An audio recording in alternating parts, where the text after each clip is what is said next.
Serum ajaib untuk Anai. Aku mengenalnya dengan nama Anai.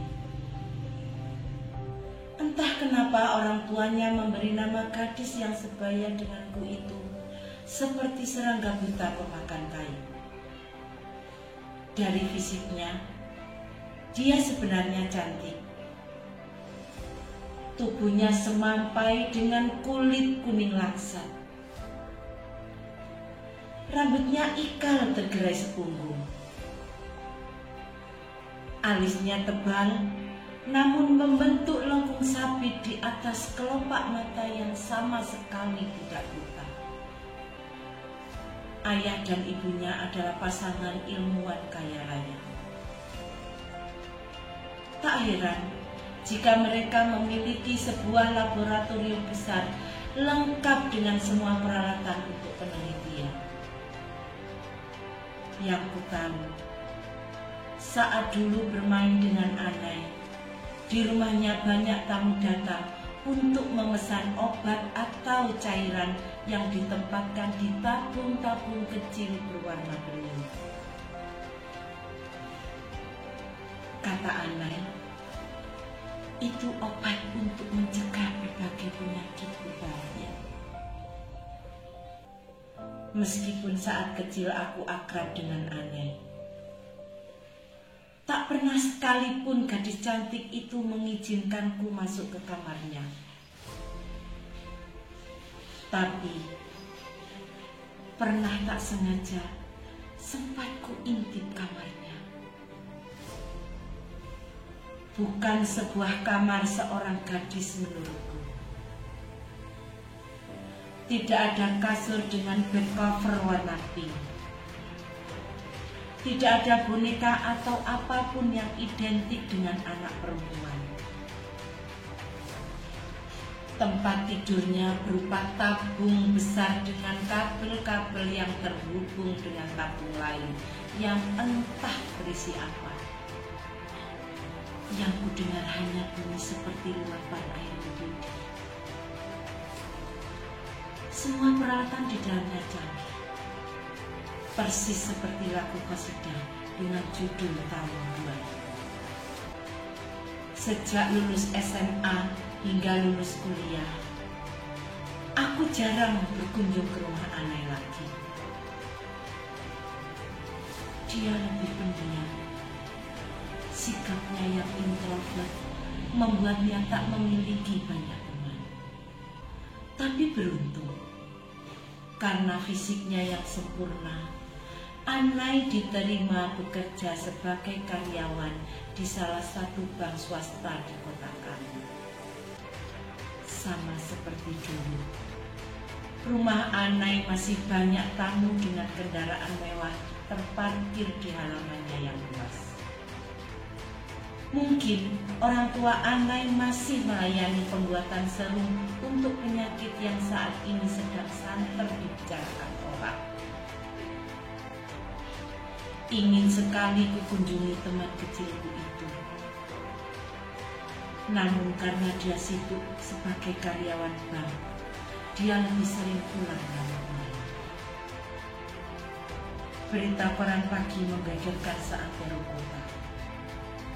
Sebuah bank dibobol rampok. Uangnya ludes tak bersisa. Konon polisi tidak menemukan jejak kejahatan, karena tak satu pun satpam di sana terluka. Bahkan semua brankas dan laci tetap utuh terkunci. Anehnya, uang-uang itu raib begitu saja. Rekaman CCTV pun tidak menemukan gerak-gerik mencurigakan di dalam bank saat terjadi kasus perampokan. Desas-desus hal gaib sedang menyatroni kota merebak. Setiap orang mulai waspada menjaga seluruh uangnya. Khawatir rumah mereka dijadikan sasaran, setiap orang meminta bantuan orang tua Anai untuk membuat obat penangkal. Dengan senang hati, orang tua Anai melayani.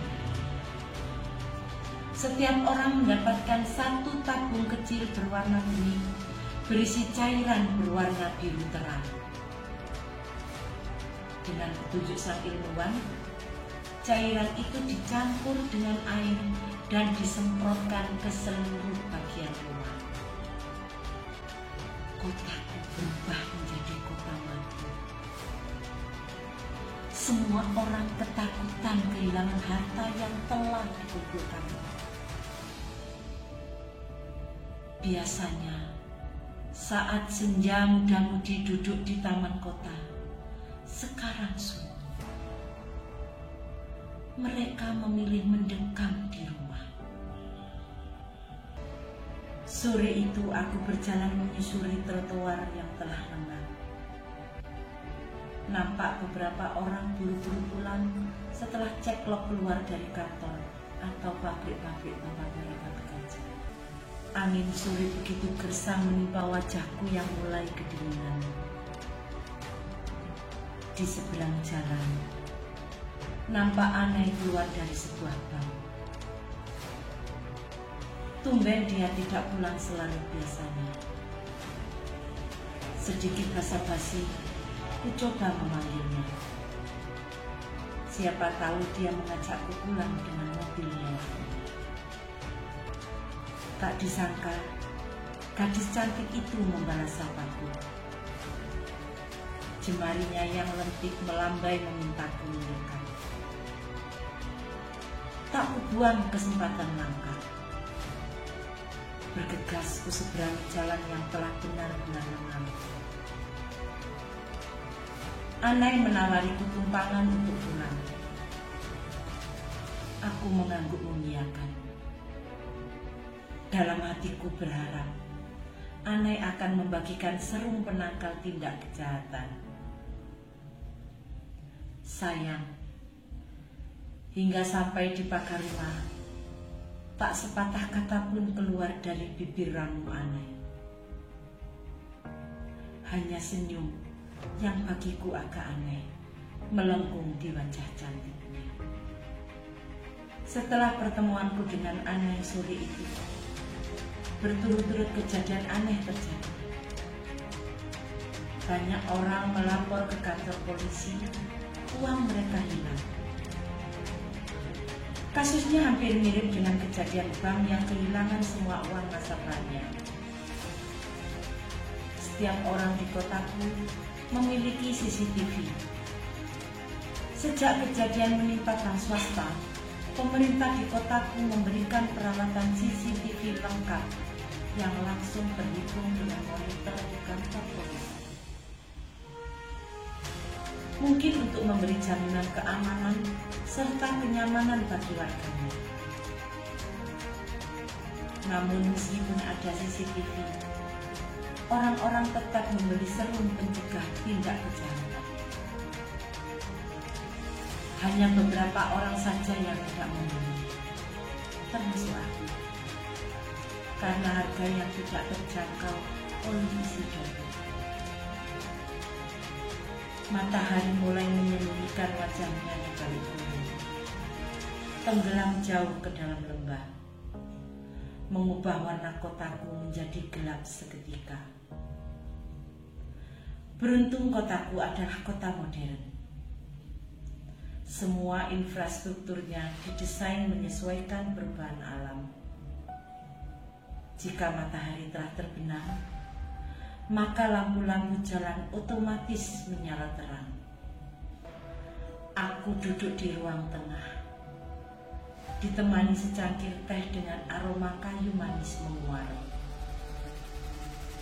Sembari kunyalakan monitor CCTV, denting piano love story mengalun dari YouTube yang kuputar di gawai, membuatku terbuai. Namun sebuah gerakan aneh di layar monitor membuatku kembali konsentrasi. Alunan love story segera mematikan.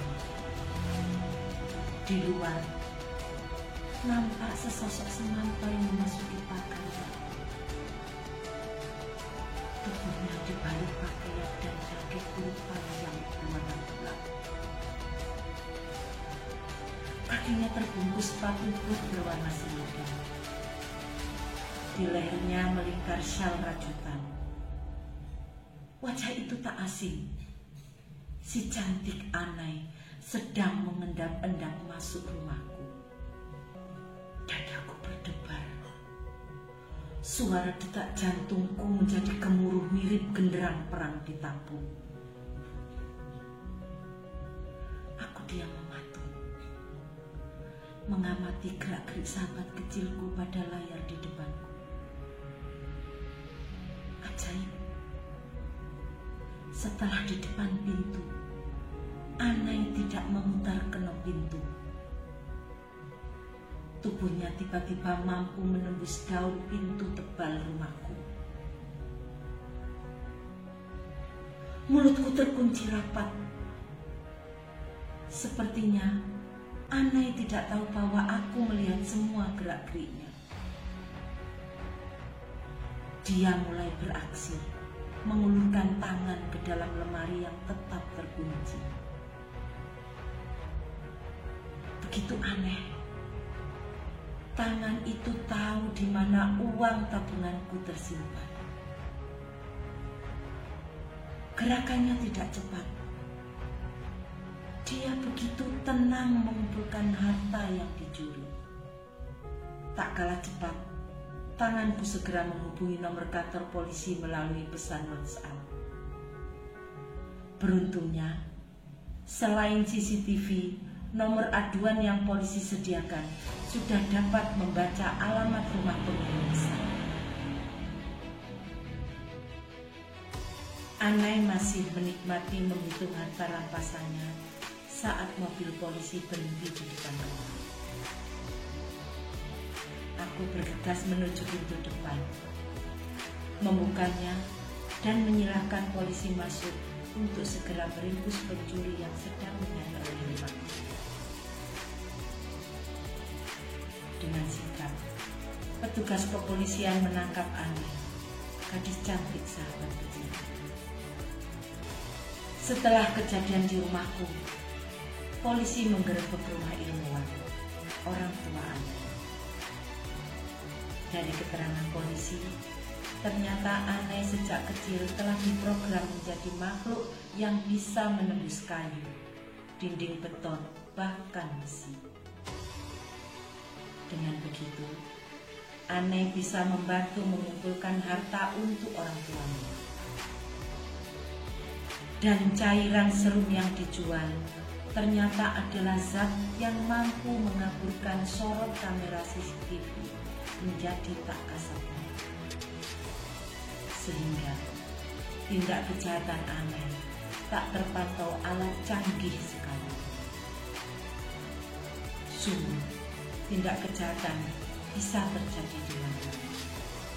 Maka waspadalah, waspadalah.